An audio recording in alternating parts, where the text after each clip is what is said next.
আমাদের বকুলতলায় ভিড় জমেছে, বসেছে মেলা, দেখতে যাবো তুমি আমি। তুমি আমি না, আমরা অনেকেই গেছি। প্লিজ আমার গান গানে কেউ কিছু বলো না, আমার গানের গলা খুব খারাপ। আর একটা সোজা রাতের ভিডিও করা ছিল, দেবো দেবো করে দেওয়া হয়নি, তাই আজকে দিচ্ছি। দেখো মেলার ভেতরে ঢুকে কত মাটির পুতুল। এই মাটির পুতুলটা কিন্তু এখন আর সেরকম দেখা যায় না, কিন্তু আমাদের সময় রথের মেলা মানে মাটির পুতুল কিনতেই হবে, কেননা সামনে পুতুল ঝুলন।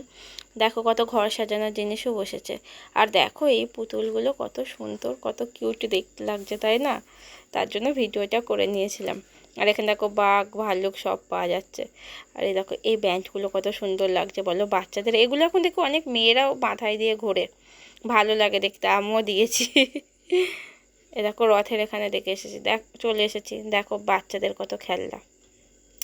ইস, আমরা যদি বাচ্চা থাকতাম এরকম লাফাতাম, আমার যে দেখে কি ভালো লাগছিল। আমাদের সময় মনে এগুলো ছিল না, কেননা আমি তো শুধু নাগরদোল্লাতেই চড়েছি, তাও চড়তে ভয় পেতাম ছোটোবেলাতে। এই দেখো সবাই যে যার মতো মেলা ঘুরছে, দেখছে রথের এখানে। আর মেলায় এসেছি, সেলফি তুলবো না, কি করে হয়? সেলফি না তুললে মনে হয় জগন্নাথও আমাদের পাপ দেবে। দেখো তাই সবাই মিলে সেলফি তুলে নিয়েছি। সব বন্ধু বান্ধবরা এক জায়গায় থাকলে সেলফি তো তুলতেই হবে, না থাকলে কি করে হবে। এবার সেলফি তোলার পালা শেষ, এবার খাওয়ার পালা শুরু।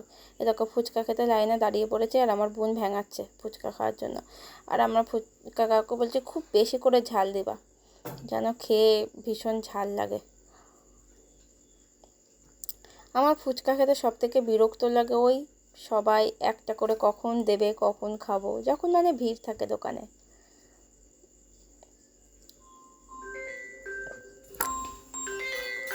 ফুচকাটা কিন্তু দারুণ টেস্ট ছিল। দেখো আমি আবার বলছি একটু বেশি করে ঝাল দাও, এই ঝালটা দিয়ে ভালো লাগছে না খেতে। ফুচকা খাওয়া হয়ে গেছে, এবার দেখো ঘুগনি খাওয়ার পালা।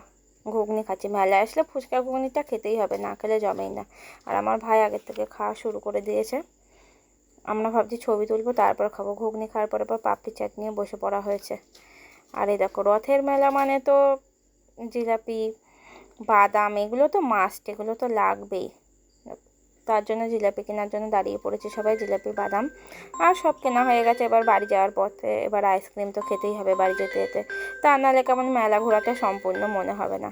আর দেখো যাচ্ছি, রাস্তা পুরো ফাঁকা, আমাদের বাড়ির কাছে তো, তাই দেরি করেই গেছিলাম। আর দেখো